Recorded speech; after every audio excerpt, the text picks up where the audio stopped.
नमस्कार शेतकरी बंधूंनो, ॲग्रोपीक शेती शिवार फेरी ऑनलाईन शाळेमध्ये आपले सर स्वागत. सध्या आता पावसाचं वातावरण होतं आहे. आजपासून थोडे ढगाळ वगैरे दिसत आहेत. हळद आता निघत आहे.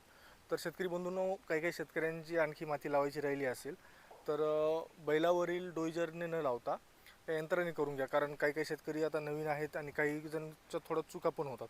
आता हे बघा, आता ही एकदम परफेक्ट लागलेली. आता हे आतमधनं पूर्ण निघत आहे. बैलाच्या याने हे केले.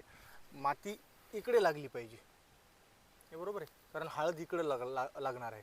तुम्ही वर म्हणजे माती वर ढकलण्याचा जास्त प्रयत्न करू नका.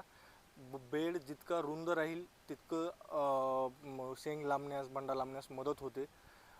जितका बेड उंचवट्यावर जाईल मग नंतर काय होतं, हळद कोंब बाहेर निघतात. ते कोंब मग वाढत नाही, तिथंच त्यांची वाढ खुंटून जाते आणि त्यावर मग ही आपली कंदमाशी जी आहे ती जास्त प्रमाणात अटॅक करते. कारण ते दिसतं राहतं, कंदमाशीचा अटॅक झाला की मग सडीचे वगैरे जास्त प्रॉब्लेम सुरू होतात.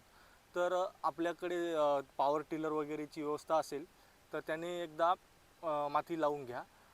आता ज्या शेतकऱ्यांची झाली असेल त्यांनी मात्र परत एकदा माती लावावीच लागते. सप्टेंबर एंडिंग ऑक्टोबरमध्ये समजा.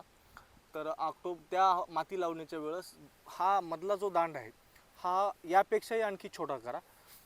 हळद म्हणजे माती इथपर्यंत इथून लागली पाहिजे, कारण कंद आता इकडे येणार. आता हे बघा, ही हळद आहे समजा, कंद इकडे लागणार. तर मधला जो दांड आहे तो एकदम छोटा पडला पाहिजे. बेल रुंद राहायला पाहिजे. जास्त वर जाण्यात काहीच मतलब नाही माती.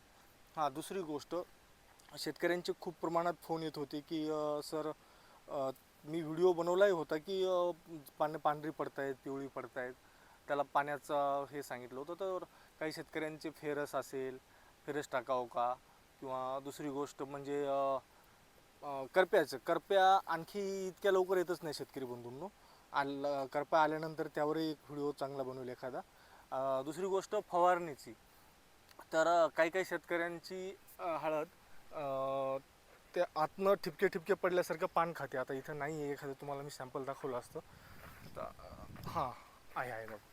आता हे अशी जर आळी असेल, आता हिने आतलंही पान खाल्लेलं आहे बघा शेतकरी बंधूंनो. तर याला जास्त प्रमाणात खर्च न करता निंबोळी तेल 20,000 PPM, 20,000 PPM परत एकदा सांगतो, कारण ते यासाठी की इतका कडवटपणा आणतं ते पानावरती की आहे ती पण आळी मरते आणि कंप्लीट 1 महिना म्हणजे आळी येतच नाही, इतका कडवटपणा त्या पानावरती येतो. त्यामुळं महागडे दुसरे क्विनॉल-फॉस हे चालतात, पण तितका खर्च करून परत डॅमेज देण्यापेक्षा हे नैसर्गिक आहे आणि चांगलं पण आहे. 20,000 PPMचं एक निंबोळी तेल घ्या. नाहीच भेटलं तर क्विनॉल-फॉस हे चालेल. तर त्याने फवारणी करा. दुसरी बाकी तर हळदीवर करप्या सोडून दुसरा तर कोणता रोगच येत नाही. त्यामुळं सध्या तर काही त्याच्यावर हे करूच नका, कारण करप्या बाकी खूप औषधांनी हे होतो. पण नंतर त्या करप्याच्या वेळेस मी तुम्हाला त्यावरही सविस्तर मार्गदर्शन करेल. तुर्तास जर आळीचा असेल प्रादुर्भाव तरच याने आपलं निंबोळी तेल 20,000 PPMचं चांगलं कोणत्याही कंपनीचं घ्या आणि त्याने फवारणी करा. त्यानंतर आता सध्याच्या कंडिशनला ज्या एरियात पाऊस नसेल त्या एरियात मात्र शेतकरी बंधूंनो ड्रीप आपापली सुरू करा. आता हे इथले शेतकरी बंधू आज ड्रीपचं आथरण्याचं सुरू आहे. कारण खंड किती पडेल आज उद्या सांगतायत पाऊस, पण किती पडेल याचा काही नेम नाही.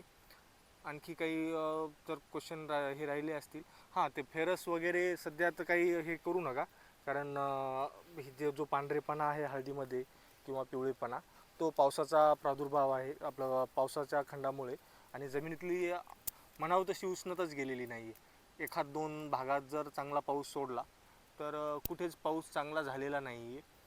जमिनीला पाहिजे तशी खालून जी थंडावा लागते तसा थंडावा आणखी जमिनीत निर्माण झालेला नाही. जेव्हा तो होईल तेव्हा आपोआप पूर्णतः झाडं छान हिरवीगार दिसतील. आपल्याला काय होतं की थोडं पिवळेपणा किंवा झाड पान पांढरं वगैरे दिसायला लागलं की लगेच आपण काही ना काहीतरी रोग आला आहे म्हणा किंवा काही ना काहीतरी अटॅक आहे म्हणून आपण जातो त्याला विनाकारण. मग गरज नसतानाही औषधांची यांची हे सोडतो. त्याचे 2 हे होतात, आर्थिक नुकसानही होतं झाडाला. ते नसतानाही समजा एखादा रोग नसतानाही जर आपण औषध दिलं तर ते डॅमेजच आहे. आणखी काही राहिले असतील समजा हे, शेतकरी बंधूंनो कमेंट बॉक्समध्ये विचारा क्वेश्चन, उत्तरे दिली जातील.